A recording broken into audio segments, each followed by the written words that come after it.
Nunca he leído la Biblia como un libro de la A a la Z.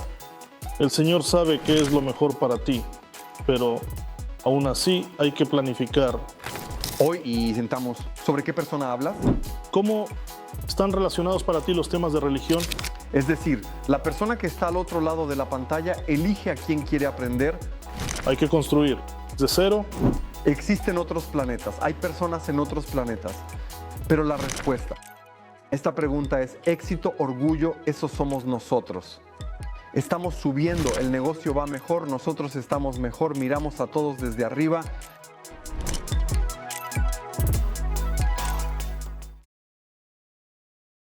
Toca un poco el tema de la religión. Yo, y me estaba preparando para la entrevista de hoy, aprendí a comer diferentes videos, artículos, y pensé, ¿cómo podría caracterizarte a ti mismo? Con 2 palabras pensé, ¿dirás sí o no? Yo inventé 2 palabras, empresario y cristiano. Sí, diría eso. Cristiano y empresario, cristiano, o familiar y empresario.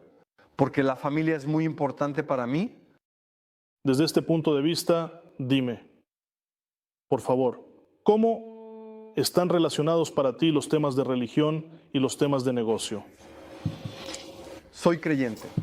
Desde la infancia voy a la iglesia con mis padres. En la tercera, en la quinta generación, por parte de padre, por parte de madre, y para mí, conocía la Biblia, sabía sobre Dios, leía, todo eso estaba. Pero nunca he leído la Biblia como un libro de la A a la Z. En el año 20 decidí, está bien, quiero leer la Biblia completa.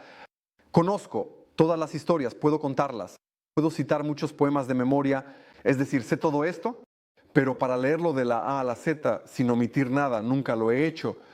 Y cuando empecé a leer, comencé desde el principio, desde el Antiguo Testamento, y entendí que es simplemente un tesoro para un empresario. ¿Por qué? Porque ves historias, porque ves historias, nos encantan.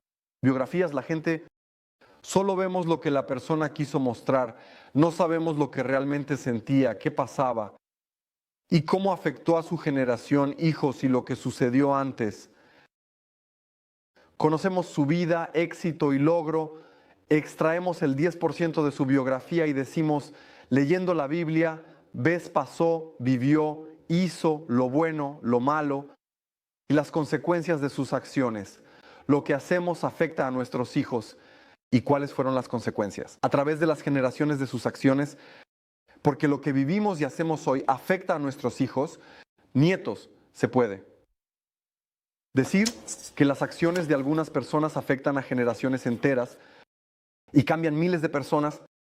Por ejemplo, Ucrania, en 1907, en ese año llegó desde América Iván Voronayev. Él es cristiano, llegó a América y en ese momento el poder soviético estaba en contra de la iglesia ortodoxa, pero no estaba en contra de las iglesias protestantes, y no pasaron 5 años.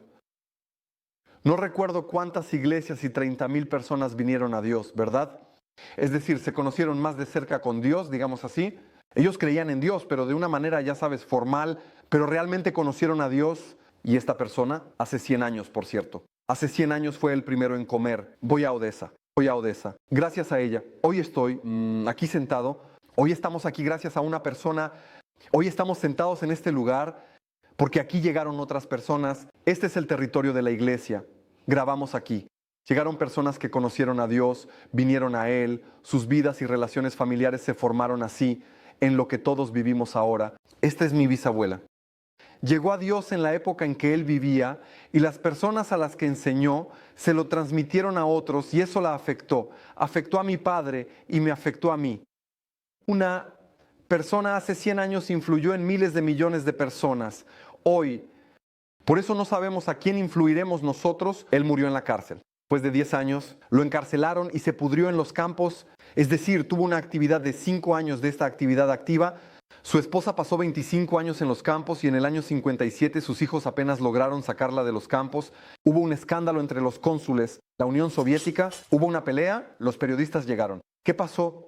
Sí, mi mamá está sentada allí. Trajeron en avión después de 20 años el precio que pagaron para que hoy yo esté sentado aquí. Por eso, lo que hacemos, nuestra vida cada día influye en alguien, el negocio que hacemos influye en alguien. Ahora es una palabra muy popular. Influencers, puedes ser un buen influencer. La audiencia elige de quién aprender. Es decir, la persona que está al otro lado de la pantalla elige a quién quiere aprender, porque ahora hay libertad de elección. Total, tus algoritmos de YouTube ajustan tus preferencias. Eliges a quién miras y qué tipo de influencer, y por eso eliges a quién miras, de quién aprendes, a dónde vas, qué tipo de influencer eres. Por eso creo que el negocio solo puede basarse en principios cristianos, y es un ejemplo muy bueno. Dos superpotencias, la Unión Soviética y Estados Unidos, porque desmoronó y la otra se volvió más grande. ¿Qué piensas? ¿Por qué sucedió eso? Hubo un tiempo en que iban hacia la ira saludable. Bueno, ellos avanzaban con mucha fuerza. En América lo que he notado es que hay algo muy importante como para la nación, que es el patriotismo, y eso es apoyo. Los estadounidenses, los americanos están orgullosos. Ser estadounidenses, en la frontera, cuando se desmoronó la Unión Soviética, había, según recuerdo, nacidos en 1982, yo era pequeño, un poco. Recuerdo que había movimientos muy serios. Jóvenes, no tan jóvenes que ya han salido de eso, digamos, del comunismo. Caminar en línea y demás. Esto es todo uno. Si hablamos de negocios, América apoyó completamente, digamos, el inicio de pequeñas empresas, medianas empresas, y así sucesivamente. Todos daban el Estado y daba todas las oportunidades. Y en la Unión Soviética también quizás se podía hacer emprendimiento, pero era a un nivel mucho más bajo y no había ese estímulo. Era más un negocio de compra-venta, es decir, había un negocio como tal. Y otro factor importante, una idea que une a la nación como nación.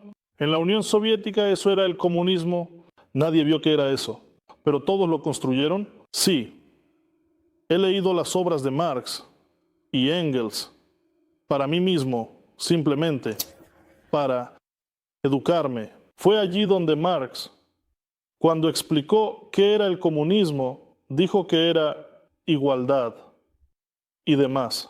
Nadie entendía cuándo sería eso.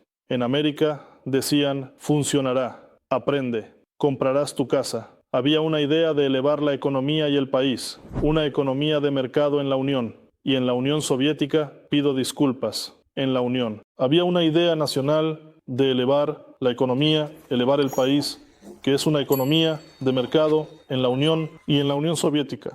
Pido disculpas. Eso no existía. Había una regulación. Se planeaba una economía planificada, absolutamente correcta, y los planes se ajustaban en papel, es decir, no existía la realidad, que soy según mis padres, lo que me dijeron y demás. Este aspecto sobre el que se sostenía la Unión Soviética y América hacía todo lo posible para impulsar, en el buen sentido de la palabra, a los ciudadanos, a las empresas, para que se desarrollaran, para que crecieran. En la Unión Soviética había una competencia global de enemigos y así sucesivamente, no había nadie. Lo que tú dices es, y todos hablamos de las consecuencias, pero ¿qué hay de las raíces? Porque fue el resultado de todo esto. Y las raíces quizás son las personas que estaban en la Unión Soviética, la intelectualidad, los científicos y así sucesivamente. Ellos, comenzando con la Unión Soviética, que en 1922, este año se creó. Año fue creado en los años 30, en los 40, la guerra, en los conos 60, los disidentes, a principios de los 90 y así sucesivamente. Este estrato que podía levantarlo fue fusilado en los campos o destruido, o no quedó gente que estuviera claramente interesada y pudiera hacerlo. Y te diré claramente, hay un original y hay una falsificación, una imitación. el original siempre se valora más que la falsificación, porque es algo distinto. Veo que América era el original, mientras que la Unión Soviética era una falsificación. ¿Comparados en qué? En principios, en moral. ¿Comparados en qué? En principios, en moral. En la Unión Soviética todo era sobre aparentar, mientras que en América se trataba de ser quién eres realmente. No quién aparentas ser, es decir, una imitación, una falsificación, sino quién eres. Pero, ¿quién eres realmente? Solo puede ser entonces cuando tú quién eres ante Dios, porque ante las personas siempre serás una falsificación, siempre estarás usando máscaras. Por eso la Constitución americana se basa en la Biblia, en los principios de la Biblia. ¿Por qué se otorgó la igualdad de derechos? De esto habla la Biblia. Todas las enmiendas que existen, eso es, todo sobre la base de la Biblia se hace porque Dios creó la tierra, Dios la dio. Por favor, vivan, hagan, actúen todo de manera honesta y justa, en la honestidad y en la justicia. Y por eso la base es la Biblia. La Unión Soviética tomó los mismos principios bíblicos. Él prohibió la Biblia, prohibió a Dios, pero tomó completamente los principios bíblicos y los empujó bajo la idea del comunismo. Es decir, reemplazó a Dios por el comunismo, tomó los principios bíblicos, los ató al comunismo y dice, aquí estamos, somos dioses, somos tan geniales. No funciona porque solo puedes ser verdadero ante Dios. Te convertirás en una falsificación. En América, en los años 70 y 80, más del 80% de las personas, la Biblia se consideraba un libro de cabecera. Por eso cuando una persona que llega a la fábrica y aprieta una tuerca, lo hace ante Dios, de verdad, y no solo por cumplir, para que haya otro producto, resulta porque una persona no puede hacer un producto de calidad si lo hace solo por cumplir. Por eso, la Unión Soviética era un fraude, América era sobre lo verdadero, y esto solo puede ser, se basa en Dios, porque el ser humano por sí solo, nosotros lamentablemente somos falsos, queremos parecer. Hay que ser un mejor modelo de uno mismo. Así que, por favor, dime, si tuvieras la oportunidad en tu vida personal o profesional, ¿cuál sería una pregunta y una petición que te gustaría hacer o cambiar en cualquier aspecto de tu vida, ya sea en el ámbito personal, profesional, emocional o espiritual? ¿Qué le preguntarías a Dios si tuvieras esa oportunidad? ¿Una pregunta o una petición? Una pregunta, una petición. Nunca pensé en eso. Me estaba preparando. Sí, es difícil. Bien, una pregunta para Dios. Bueno, podemos dejarlo para el final de la entrevista, quizás. Tal vez se necesite un poco más de tiempo.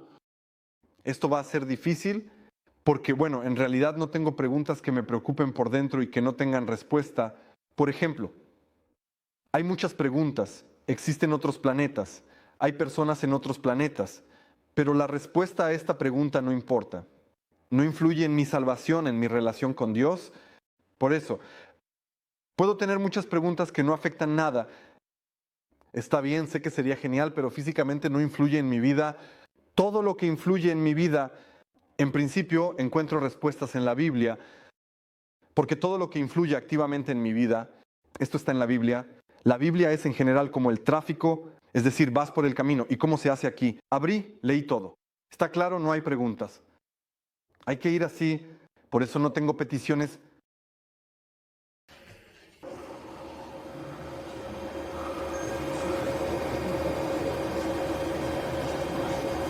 Tengo una posición así que para mí, probablemente hace 6 meses, llegué a esta conclusión escuchando a una persona.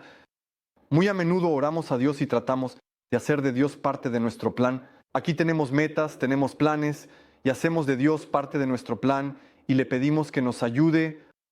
Y aquí tenemos una petición para Él. Y yo, al leer la Biblia, entiendo que Dios nos creó, nos ama tal como somos. Su creación, por ejemplo, lo que hemos hecho con nuestras propias manos, lo amamos. Tenemos hijos, los amamos mucho y queremos lo mejor para ellos. Correcto, pero ellos tienen su propia elección. Y a veces sabemos, tienes que ir por aquí y será así. Y el niño dice, no, yo quiero ir por aquí. Tú dices, bueno, está bien, te ayudaré aquí, pero tienes que ir por allá. Te amo, vamos, te ayudaré aquí, pero tienes que ir en otra dirección porque realmente no vas hacia donde deberías. Así también Dios nos ama, Él ha preparado lo mejor para nuestra vida. Pero así como nosotros, como niños desobedientes, vamos en otra dirección, Él nos ayuda, pero dice, de todos modos, tienen que ir hacia allá. Por eso entendí que basta, quiero ser parte del plan de Dios y no hacer de Dios parte de mi plan. Por eso en este momento esta pregunta tampoco es relevante para mí. Me gustaría saber cuál es el plan de Dios, a dónde ir para ver un poco más allá de un paso adelante. La pregunta podría ser, ¿cuál es tu plan Sí. ¿O cuál es tu plan? ¿Y sobre mis seres queridos? Sí. ¿Y sobre mis seres queridos? Probablemente. Eso sería interesante. Pero entonces no hay intriga, no hay interés, no hay confianza, porque la vida en realidad es confianza y confiar en Dios. ¿A dónde vas? Porque en la Biblia hay muchos ejemplos. Por ejemplo, para mí es una historia muy genial cuando José llega y dice: Padre, he tenido un sueño, que todos mis hermanos mayores y tú te inclinas ante mí. Mira, tú que eres un pequeño, corres por aquí y cuentas esto. Y él caminaba así, su padre le dio ropa genial, era una persona inteligente, su padre le dio una ropa de colores. Eso significaba que él sería el siguiente en la familia, él sería quien mandara en todo. Y los hermanos mayores dicen: ¿quién se cree él? Que hemos trabajado toda la vida, todo le quedará a él. ¿Dónde está la justicia?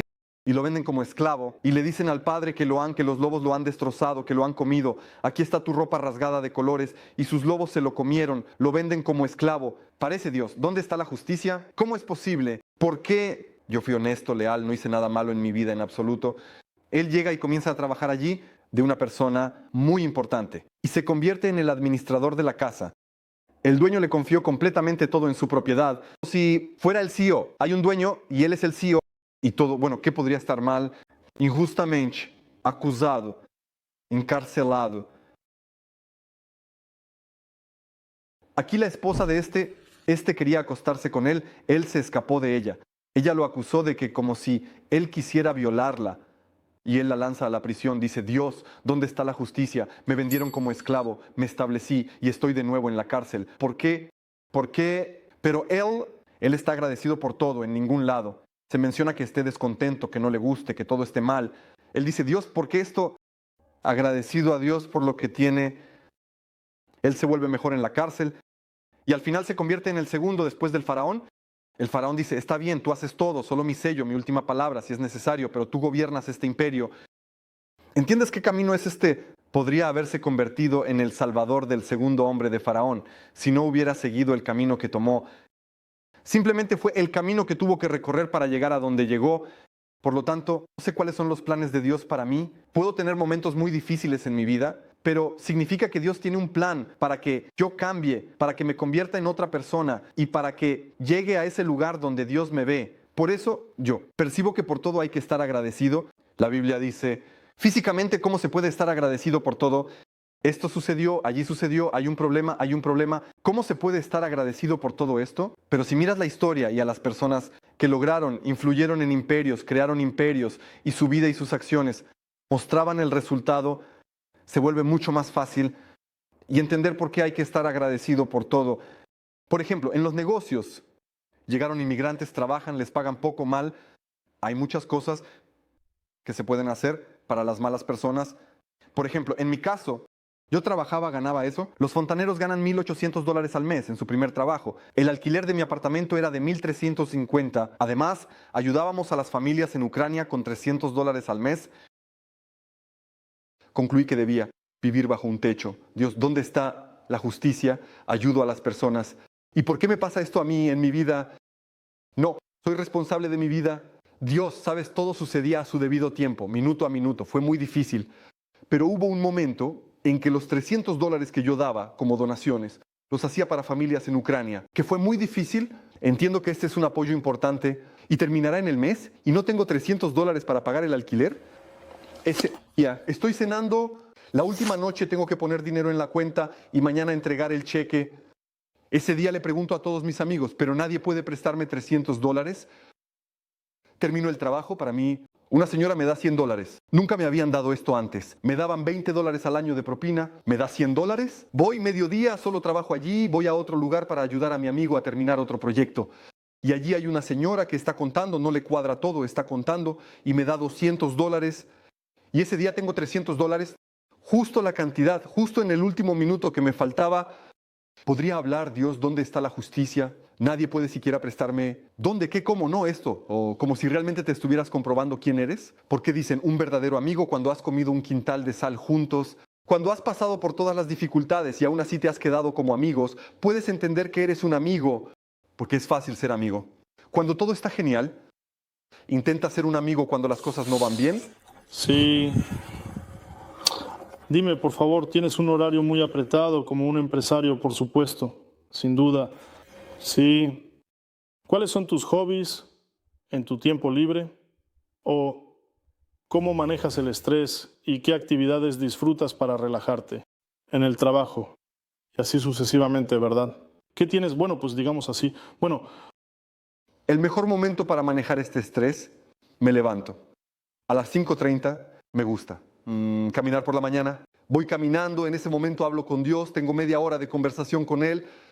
Reflexionar, contar, pensar, meditar, es decir, diferentes cosas, leer la Biblia.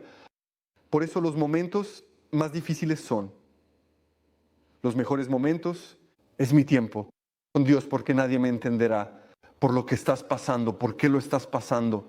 Pero Dios me creó, Él me conoce mejor que nadie, Él entiende y de hecho eso me ayuda a seguir adelante. A los 23 años fue el año más difícil de toda mi vida. En general, no sé, si tuviera que hacerlo de nuevo, no estoy seguro de que me gustaría hacer negocios. Bueno, yo pienso y entiendo que ahora ya es más fácil dejarlo ir, pero hace un año, si me hubieran dicho, vas a pasar por esto, ve a hacer negocios, yo diría, no necesito su negocio si... Bueno, sensación es indescriptible. Es muy difícil. Quienes lo han pasado lo entenderán. No se puede transmitir con palabras.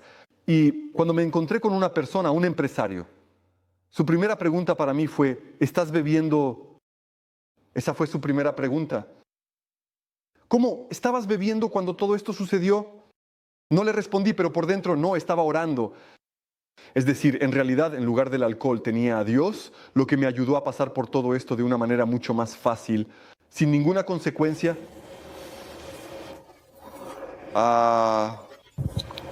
¿qué te aconsejarías a ti mismo en el futuro, en los negocios y en la vida? Hablaba con un amigo sobre cómo, si el negocio tiene éxito, puede surgir la arrogancia. La cuestión es cómo seguir siendo auténtico y humano, sin volverse una estrella. Es importante profundizar, aprender y hacer las cosas bien. ¿Sabes? Si no dices que estoy bien allí, pero ¿a quién conoces allí? Ahí meterse en algún lado, profundizar, aprender cómo se deben hacer las cosas, ¿verdad? Y entendí para mí mismo que en realidad una persona por sí sola no puede controlar esto. Si lo siento, si pierdo mi relación con Dios, tendré arrogancia. Pero si la mantengo, Dios me protegerá. Cuanto más logras, más difícil es ser humano. Mantener la relación con Dios me protege de problemas. Porque en realidad, cuanto más logras y más alto te vuelves, más difícil es seguir siendo humano, seguir siendo auténtico y vivir una vida verdadera, no ser un tipo genial. Por eso entendí que para que esto no me suceda, lo único que necesito es mantener la relación con Dios. Si mantengo mi relación con Dios, Dios me protegerá de todo lo demás. Muy genial. Gracias por esta oportunidad. Está presente. Gracias por las preguntas tan interesantes. Si puedes, por favor, ¿tienes alguna pregunta o no para mí? Pregunta. Para el inmigrante, sí. Bien. ¿Llevas un año y medio aquí en América? Sí. ¿Cuáles son las 3 ideas principales que has entendido en un año y medio en América? Bueno, te diré la verdad. Estuve antes en América, fui CEO y presidente de 2 empresas. Anteriormente en América con una visa L1. 1, 2, 3, 4. Después de terminar el contrato, regresé a Ucrania y comencé allí negocios propios. Y así sucesivamente. Hoy tenemos a una persona seria. No sabía, tenía que prepararme. Pero lo que entendí, para lograr algún éxito hay que trabajar muy duro. Quizás sea difícil trabajar. Es poco probable que haya una oportunidad. Al principio, que elevará tu negocio hasta las nubes. Esto quizás es hipotético, pero el porcentaje, si comparamos Ucrania y América, en Ucrania es posible, porque allí tienes amigos, comunidad, todo te apoya, no hay familiares aquí. Por lo tanto, es muy posible que sea difícil trabajar. Y el segundo consejo que daría de mi experiencia, quizás el primero, es el conocimiento del idioma. Es el conocimiento del idioma a un nivel profesional. O hablando, en términos de lingüística, C2, esto es así. nivel de hablante nativo. ¿Por qué? Porque los estadounidenses son muy escépticos en los negocios o en grandes negocios respecto a las personas que no pueden expresarse correctamente lo que quieren de ellos, sin mencionar los grandes contratos y otros aspectos y demás. Hablamos de grandes contratos. Sobre el negocio de servicios hablaré de mí mismo. Estoy sin inglés. Mi inglés era put toilet, put faucet cuando comencé y ni siquiera sentí una mirada de reojo en mi dirección porque no hablo bien inglés.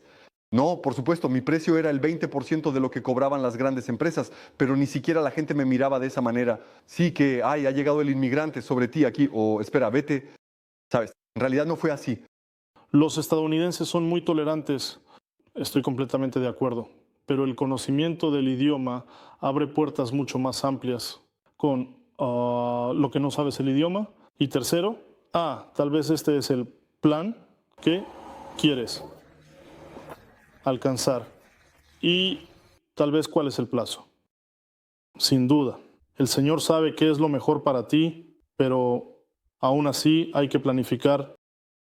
Y esta planificación es muy importante. Como dijiste, las relaciones entre las personas son muy, muy importantes. Porque los recién llegados aquí no tienen amigos, ni familiares, ni compañeros de clase, ni compañeros de grupo, y así sucesivamente. ¿Quién te apoyó? ¿Quién te ayudó? Es decir, esto es construir. Necesitas empezar desde cero. Es un camino muy complicado. Bueno, esto es algo que necesitas obligatoriamente para subir a algún nivel, luego mirar a tu alrededor y ver cuándo seguir adelante o llegar al nivel en el que tengas suficiente para pagar el alquiler y comprar comida. Bueno, para los gastos cotidianos, digamos, todas las cosas para ti, para tu familia y así sucesivamente, para que no tengas que pensar de dónde sacar ese dinero. Esas 3 cosas son muy necesarias, en mi opinión. Bien, gracias. Fue un placer hablar durante la entrevista. Gracias, Lad.